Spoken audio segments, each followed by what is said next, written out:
Dan apakah istilah bahasa roh adalah istilah yang Alkitabiah? Apakah itu istilah yang sesuai dengan Alkitab? Nah, di sini kita akan melihat studinya di dalam Alkitab. Nah, kita mau melihat dua kata ini, glosa dan pneuma. Dan kita mau betul-betul mengerti kedua kata ini supaya kita tahu apakah kata bahasa roh yang dikatakan oleh gereja Pentakosta dan Karismatik benar-benar ada tidak di dalam Alkitab bahasa asli. Jadi kita kenal dulu dua kata ini. Satu kata glosa. Nah, apa ini glosa? Nah, glosa ini kalau secara harafiah ini tertuju kepada organ tubuh kita yaitu lidah. Tapi kata ini juga bisa digunakan secara metonimia. Itu dapat diartikan sebagai rangkaian kata-kata yang bersistem yang biasa digunakan oleh suatu bangsa atau kata lainnya adalah bahasa. Nah, perlu dipahami bahwa bahasa yang dimaksudkan kalau kita bilang glosa, kalau kita membaca kamus-kamus dalam bahasa Yunani, maka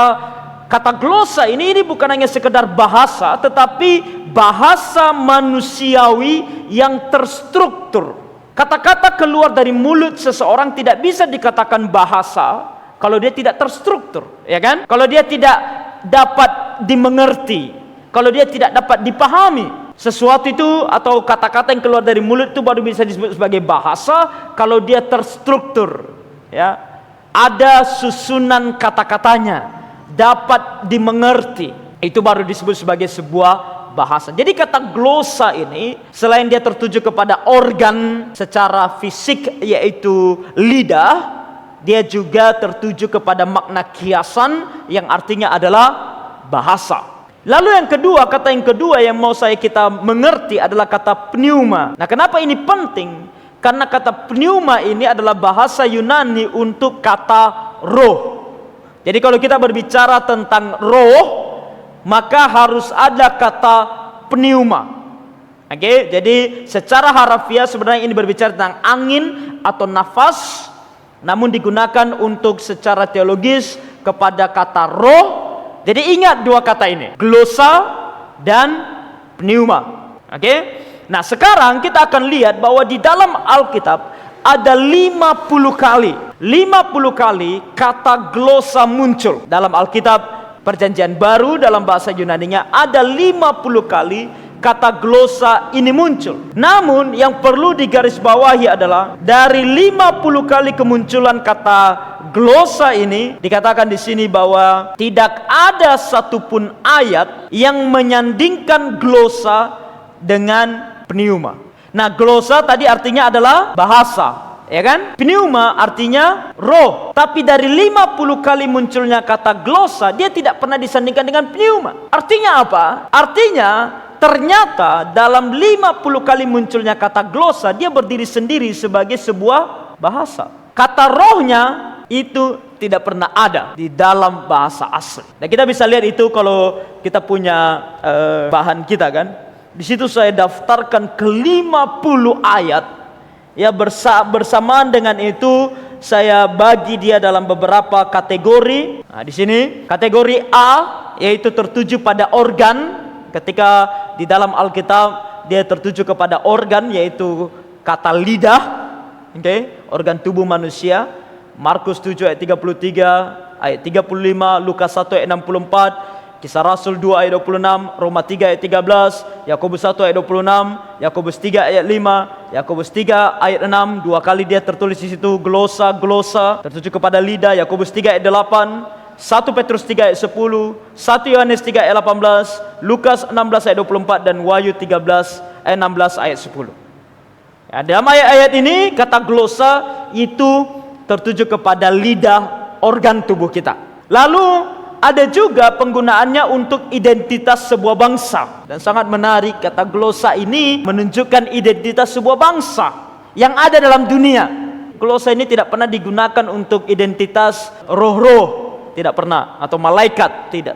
Tapi bangsa yang ada dalam dunia. Dalam Roma 14 ayat 11, Filipi 2 ayat 11, Wahyu 5 ayat 9, Wahyu 7 ayat 9, Wahyu 10 ayat 11, 11 ayat 9, 13 ayat 7, 14 ayat 6, dan 17 ayat 15. Nah, saya mau kita melihat bahwa ini saya bukan mengarang, saya kutipkan di sana, saya kutipkan bahasa aslinya, bahasa Yunaninya, saya kutipkan bahasa Inggrisnya, saya kutipkan terjemahan Alkitab kita, LAI yang kita gunakan, lalu saya ada terjemahan harafiahnya di sana. Dan kemudian kategori yang ketiga tertuju pada bahasa sebagai alat komunikasi. Markus 16 ayat 17, Kisah Rasul 2 ayat 4, 2 ayat 11, 10 ayat 46, dan 19 ayat 6. Lalu saya kategorikan dalam sebuah bentuk, karena Kisah Rasul pasal 2 ayat 3 itu berbicara tentang lidah-lidah api. Tadi kita baca kan?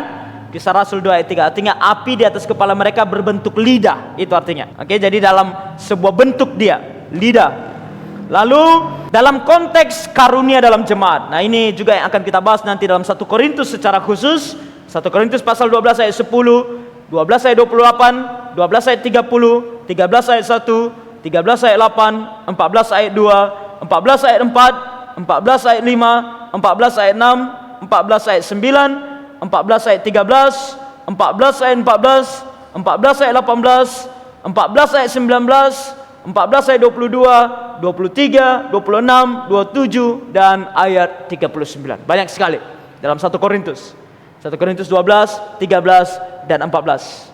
Oke, secara khusus dalam pasal 14 begitu banyak disebutkan kata ini. Namun yang mau kita garis bawahi bahwa setiap kali muncul kata glosa dalam berbagai bentuk, yang selalu kita lihat adalah ada glosa, mana pneuma? Tak ada. Kalau kita cari tidak ada pneuma. Di semua ayat ini ada glosa tapi tak ada pneuma. Nah, saya mau membawa kita untuk melihat ini secara khusus. Contohnya kita lihat saja di 1 Korintus 12 ayat 10. Di sini kalau kita lihat ada kata glosa ditulis dalam bentuk gloson. Lalu dalam bahasa Indonesia kita terjemahan baru disebut sebagai karunia untuk berkata-kata dengan bahasa roh. Jadi ada glosa tapi tak ada pneuma di sini. Harusnya kalau dibilang bahasa roh ada pneuma, gloson pneuma atau pneumatos, tapi tak ada. Tapi Alkitab kita terjemahkan dia sebagai bahasa roh. Nah, kenapa mereka terjemahkan sebagai bahasa roh? Karena Alkitab bahasa Indonesia itu diterjemahkan dengan metode yang disebut sebagai dynamic equivalent, yaitu penerjemahan secara dinamis. Artinya ada unsur penafsiran. Jadi penerjemah itu dia coba pahami dulu bahasa aslinya, lalu dia tafsirkan menurut apa yang dia percaya, lalu dia terjemahkan sesuai dengan apa yang dia yakini. Jadi dia tidak terjemahkan dia secara harafiah. Nah, saya tidak mau menyalahkan penerjemah 100%. Mungkin maksud mereka sebagai bahasa roh adalah bahasa yang diberikan oleh roh. Karena itu juga kalau kita melihat dalam Kisah Rasul pasal 2, Kisah Rasul pasal 2 ayat 4 dikatakan, maka penuhlah mereka dengan Roh Kudus, lalu mereka mulai berkata-kata dalam bahasa-bahasa lain seperti yang diberikan oleh roh itu kepada mereka. Jadi dalam pemahaman mereka mungkin karena roh yang memberikan, maka kita terjemahkan aja dia sebagai bahasa roh. Artinya bahasa yang diberikan oleh roh. Tapi sayangnya terjemahan ini menjadi terjemahan yang digunakan oleh pendeta-pendeta Pentakosta dan karismatik untuk membenarkan bahasa roh dalam artian bahasa bukan bahasa manusia, tetapi bahasa roh-roh. Saya yakin kita bisa membedakan dua kata ini, yaitu bahasa yang diberikan oleh roh, ya kan? Dengan kalau kita bilang adalah bahasa roh, ya kan?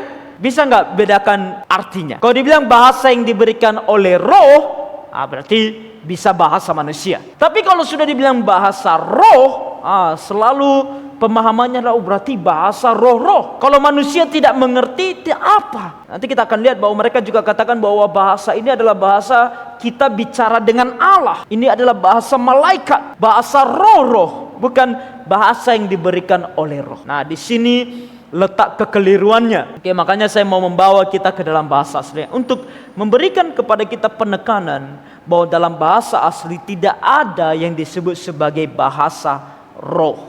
Tak ada. Yang ada adalah bahasa, dan bahasa ini adalah sebuah karunia yang diberikan oleh Roh Kudus kepada orang Kristen. Kalaupun kita mau terus mengatakan bahwa sampai hari ini masih ada karunia ini, kalaupun kita mau katakan itu, maka dia tidak boleh berupa bahasa roh. Tak boleh. Dia harus berupa bahasa.